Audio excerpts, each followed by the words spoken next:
Hello विद्यार्थीगण, मैं S के कश्यप राजधानी कोचिंग के माध्यम से आप तमाम विद्यार्थी का स्वागत करता हूं। आइए हर दिन की तरह आज एक बार पुनः नए सेट लेकर और हर प्रश्न को क्यों और कैसे के साथ उसका औचित्य सिद्ध करते हुए, ताकि आप सभी प्रश्नों को बड़े ही समग्रता के साथ समझते हुए, सरलता के साथ, एक्यूरेसी के साथ हल कर सकें। भारतीय दिवाला एवं ऋण शोधन अक्षमता बोर्ड के नए अध्यक्ष बनाए गए हैं। ये प्रश्न आपका करंट अफेयर से जुड़ा हुआ प्रश्न है और इसके अध्यक्ष बनाए गए हैं रवि मित्तल।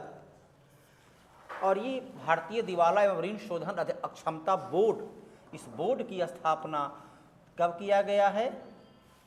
इस बोर्ड की स्थापना एकदम करंट में है, वर्तमान सरकार के द्वारा उसकी स्थापना वर्ष 2016 ईस्वी में इस बोर्ड की स्थापना किया गया, ताकि जो कंपनी, जो उद्योगपति पैसा लेकर भाग जाएं, कर बैंक से कर्ज लेकर विदेश भाग जाते हैं, उनको दिवाला घोषित करते हैं। उनकी जो संपत्ति भारत में है, जो संपत्ति वो जो ऋण लिए थे, उनकी जो एसेट्स है, घर मकान यहाँ जो उपलब्ध है, कंपनी उस पर उसे सरकार बेचकर अपनी बैंक के द्वारा दी गई कर्ज को वह वसूल सकता है। इसके लिए नियम बनाया गया है। विश्व शौचालय दिवस, अब यहाँ देखिए दिवस से जुड़ा हुआ है। ऐसे देखेंगे कि अक्सर क्या होता है, जितनी दिवस से सभी कोई न कोई दिवस के रूप में शामिल होता ही है। अब यहाँ पर जो है विश्व अस्थमा दिवस, देखिए ये भी गलत है। विश्व अस्थमा दिवस वास्तव में देखा जाए ये क्या होता है, प्रत्येक वर्ष मई माह का पहला मंगलवार जो 7 मई को पड़ा था, ये कोई फिक्स तारीख नहीं होती है, बल्कि मई महीना का जो प्रथम मंगलवार है उसी दिन जो है मनाया जाता है। अस्थमा, जिसे का हम लोग भारत में सामान्य भाषा में बोलते हैं, दम्मा का रोगी, श्वसन समस्या से पीड़ित व्यक्ति के बारे में, उसके रोकथाम के लिए वह मूलतः एक एलर्जी पर आधारित बीमारी है। इसके अलावा देखिए ये भी गलत है। विभाजन विभीषिका दिवस मनाया जाता है 14 अगस्त को। ये नरेंद्र मोदी की सरकार के द्वारा शुरू की गई ये है। अब यहाँ पर ऐसा है कि कतः सुमिलित नहीं है, तो ये भी सुमिलित नहीं है और ये भी सुमिलित नहीं है। ऐसे जब दो विकल्प आपके सामने हों तो अक्सर क्या होता है, जो पहले सही नहीं है अर्थात उत्तर ये ही देना उचित होता है। जो सामने पहले दिख रहा हो उसी को उत्तर लगाइएगा तो संभावना है कि सही होने की संभावना बढ़ जाएगी। ऐसे ये क्वेश्चन या तो छांट देगा कि भाई 2 विकल्प सही है, कई विद्यार्थी बी लगाए होंगे, कई विद्यार्थी डी लगाए होंगे। विश्व शौचालय दिवस प्रत्येक वर्ष 19 नवंबर को मनाया जाता है और अंतर्राष्ट्रीय साक्षरता दिवस प्रत्येक वर्ष 8 सितंबर को मनाया जाता है। कौन से सुमेलित नहीं है? अलग अलग देश में संसद को अलग अलग नाम से जानते हैं। मालदीव में मजलिस, स्पेन में कॉर्टेस, बांग्लादेश में राष्ट्रीय पंचायत नहीं होता है। पंचायत ये सब जो है वह आपका वहाँ पर जो है बांग्लादेश में है, राष्ट्रीय पंचायत नहीं बल्कि जातीय शब्द का बांग्लादेश में शुरू क्या करता है, तो बांग्लादेश में होता है जातीय संसद के नाम से बोलते हैं। तो ये राष्ट्रीय नहीं बल्कि बांग्लादेश में जो होता है वह है जातीय संसद के नाम से। और पोलैंड में सोजित के नाम से, अर्थात बांग्लादेश, भारत में बोलते हैं संसद, पार्लियामेंट, इंग्लैंड में ही बोलते हैं संसद। अलग अलग देश में उसे अलग अलग नाम से जाना जाता है। बिहार का क्षेत्रफल 94,163 वर्ग किलोमीटर सही है। पूर्व से पश्चिम 483 किलोमीटर सही है। उत्तर से दक्षिण 345 किलोमीटर भी सही है। गंगा नदी जिसकी टोटल लंबाई होती है 2525 किलोमीटर, ये नदी बिहार में 460 किलोमीटर नहीं, बक्सर से नदियाँ चलती है और यह जो है बिहार के लगभग 12 जिला से क्रॉस करती हुई भागलपुर, कटिहार से यह बिहार से पार कर जाती है। तो बिहार में जो इसकी टोटल लंबाई होती है वो है 445 किलोमीटर। 445 किलोमीटर ही बिहार में इसकी लंबाई है। तो गंगा नदी जिसे बिहार की राष्ट्र का ही नहीं, भारत का राष्ट्रीय नदी के रूप में है, भारत का, उत्तर भारत का जल प्रवाहित नदी में उत्तर भारत का ये जीवन रेखा है। लेकिन यहाँ पर लंबाई थोड़ी सी आपकी ज़्यादा लिख दिया है, जो गलत हो जाता है। वे वस्तुएं जो उपभोग अथवा निवेश के लिए निर्धारित है, निवेश करते हैं। अर्थात निवेश किसको कहते हैं? जैसे आप भोजन पर खर्च करते हैं तो वह व्यय है, लेकिन शिक्षा पर खर्च करते हैं तो वह इन्वेस्ट है। अर्थात जो खर्च किए जाने से परिसंपत्ति, एसेट्स, जिस खर्च किए जाने से परिसंपत्ति का निर्माण हो, एसेट्स का निर्माण हो, उसे कहते हैं निवेश, इन्वेस्ट। जिससे रिटर्निंग की संभावना हो, जिससे रिटर्निंग की संभावना हो, उसे निवेश कहते हैं। अब देखिए यहाँ पर है निम्न स्तरीय वस्तु। तो निम्न स्तरीय वस्तु का यदि उपभोग करें या उस पर निवेश करें, लो क्वालिटी की वस्तु है तो कभी भी आपका उससे क्या होगा, एसेट्स तैयार नहीं होगा। उपभोग करेंगे यदि निम्न स्तर की वस्तु का, तो आपको स्वास्थ्य पर भी प्रतिकूल असर पड़ेगा। विभिन्न वस्तु को भी कहा जाता है इकोनॉमिक्स में घटिया वस्तु। इसके लिए शब्द प्रयोग होता है, इसके लिए घटिया वस्तु का प्रयोग होता है। कहता है वैसी घटिया वस्तु, वैसी लो क्वालिटी की वस्तु जिसका कोई भी मार्केट में उपयोगिता नहीं है, लेकिन केवल अपनी शान दिखलाने के लिए उस पर खर्च करते हैं, जिससे न तो एसेट तैयार होती है, न परिसंपत्ति का निर्माण होता है, और न ही आपके लिए कोई लाभदायक वस्तु होती है। अब आप लाखों का जो है इनकम होती है तो गहना पर गहना खरीदते हैं, उसको पहनते भी नहीं हैं, चोर के डर से बैंक में रखे रहते हैं, उसको टैक्स ब्याज भी देना पड़ता है। तो उसे कहा गया विभिन्न वस्तु। मध्यवर्ती वस्तु, मध्यवर्ती वस्तु क्या हुआ? अब इसे कि साइकिल बनाते हैं, साइकिल के साथ भी टायर बिकता है, और टायर उसका अलग भी बिकता है, ट्यूब उसका अलग भी बिकता है। अब टेबल कुर्सी बेंच का प्रयोग करते हैं, तो लकड़ी खरीदे, उसके जो अन्य सामान हैं उसको खरीदे, तो वो मध्यवर्ती वस्तु हुआ, अर्थात जो भी निर्माणाधीन अवस्था में है। तो कहता है कि जब निर्माणाधीन तो उसका उपभोग कर सकते नहीं। अत्यंत जो अंत वस्तु, जो अंतिम तौर पर तैयार हो गया है, जो फिनिश हो गया है, वह उस पर जो हमने निवेश किया है उत्पादन के क्षेत्र में, उपभोग के क्षेत्र में, उसे बोलते हैं निवेश की वस्तु। नगद आरक्षण अनुपात, CRR, कैश रिजर्व रेशियो। प्रत्येक वाणिज्यिक बैंक, प्रत्येक कॉमर्शियल बैंक अपनी कुल जमा का, कुल डिपॉजिट का एक निश्चित भाग RBI के पास जमा रखता है, रिजर्व बैंक ऑफ इंडिया के पास जमा रखता है।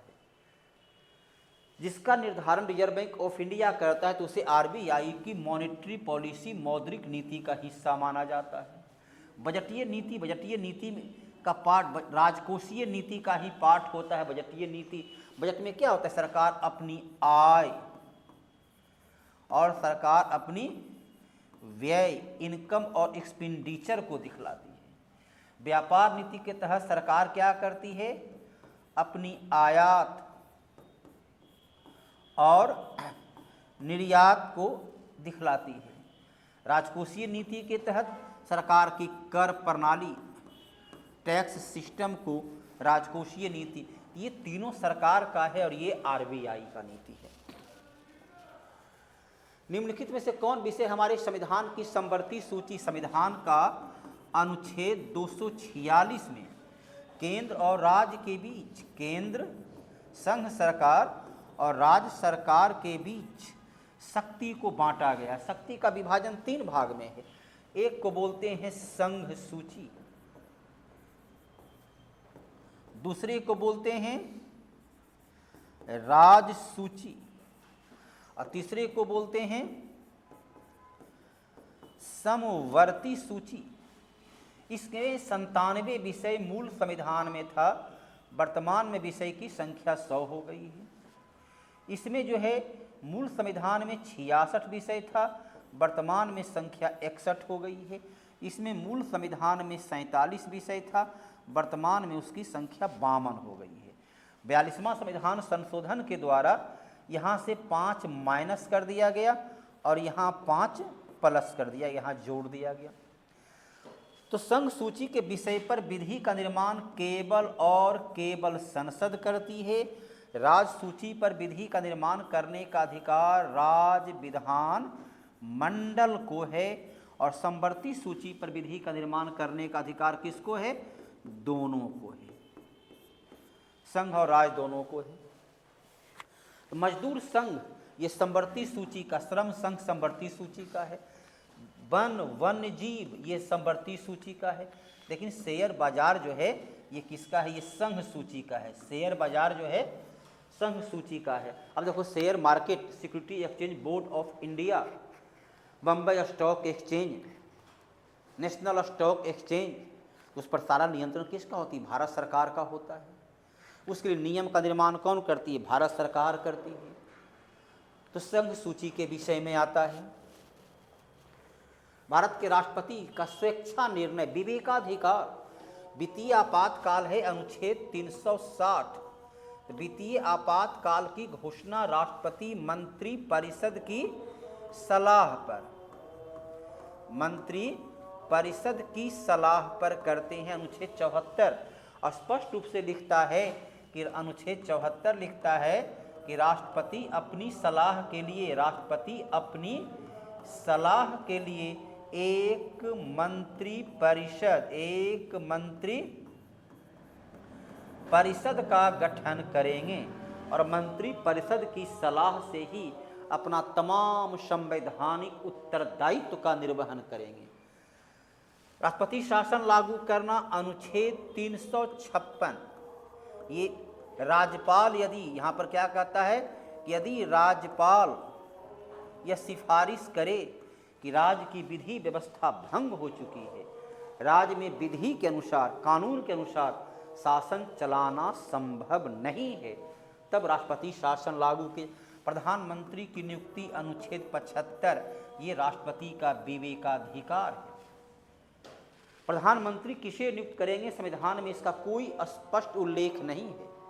ये राष्ट्रपति का विवेकाधिकार है कि प्रधानमंत्री किसे नियुक्त की जाती है। तो प्रधानमंत्री की नियुक्ति राष्ट्रपति विवेक के आधार पर करते हैं, जो लोकसभा के बहुमत दल का नेता है या बहुमत प्राप्त करने की संभावना रखता है। मुख्य चुनाव आयुक्त की नीति एक कमेटी करती है और उस कमेटी में प्रधानमंत्री होते हैं। उस कमेटी में नेता विपक्ष होता है और कोई एक कैबिनेट मंत्री होते हैं। ये तीनों नाम को तय करते हैं और नाम तय करने के बाद राष्ट्रपति को इसकी नियुक्त करने की सलाह देते हैं।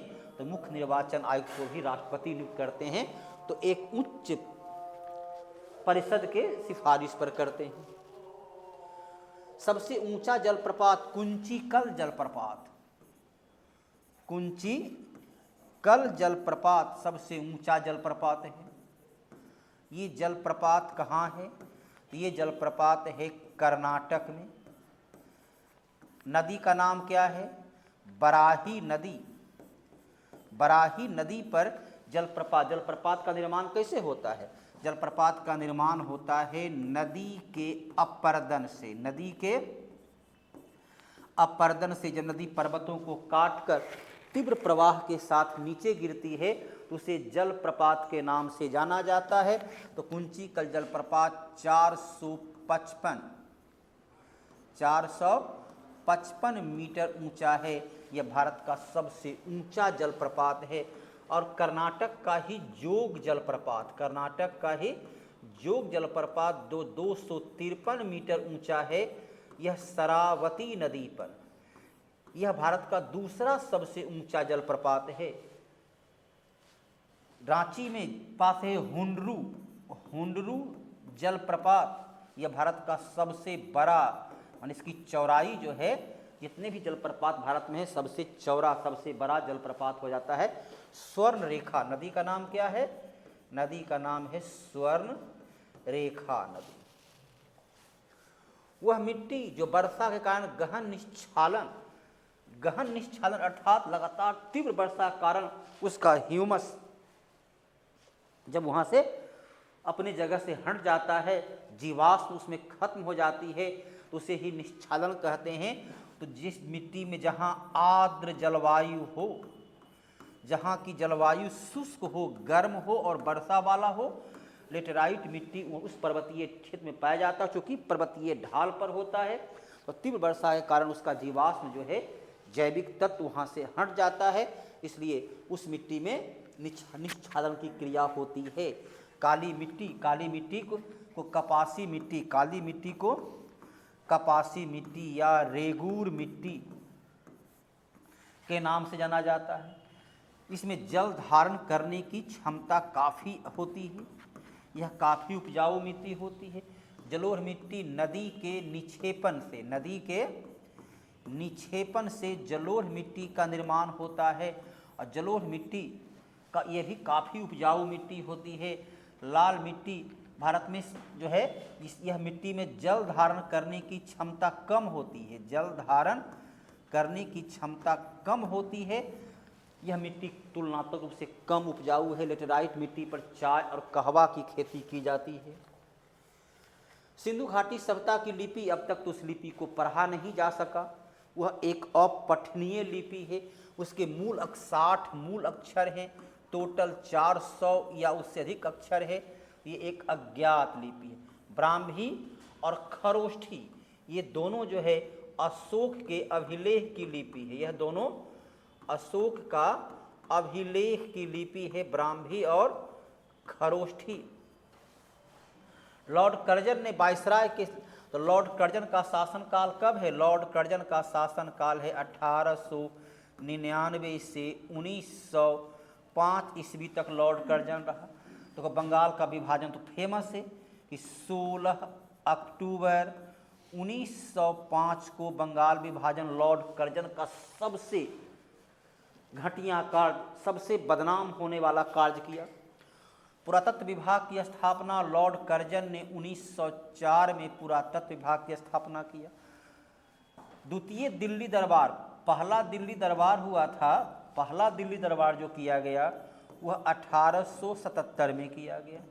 द्वितीय दिल्ली दरबार 1903 में किया गया और तृतीय दिल्ली दरबार 1911 में किया गया। 3 दिल्ली दरबार हुआ। ये दिल्ली दरबार कब हुआ? तो 1903 में।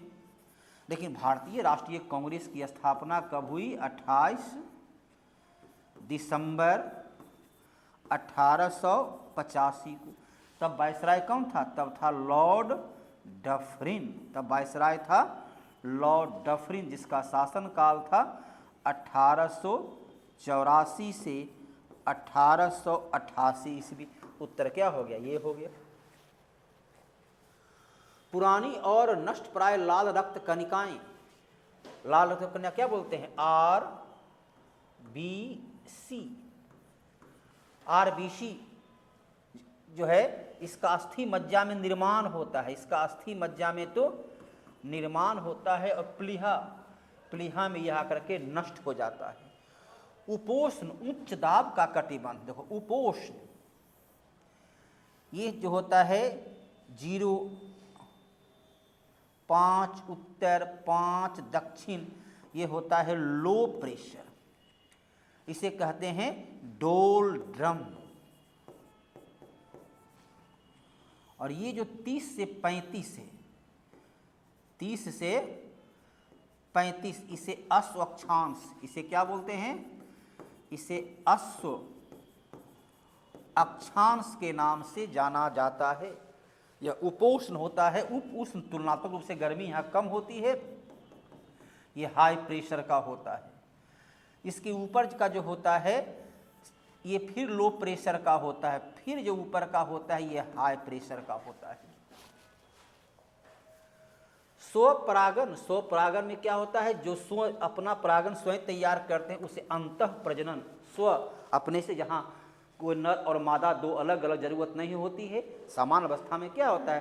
प्रजनन के लिए नर और मादा दोनों की आवश्यकता होती है। यहाँ स्वपरागन होगा तो वहाँ प्रजनन स्वतः अपने होता है। चलिए, ये तो हो चुका।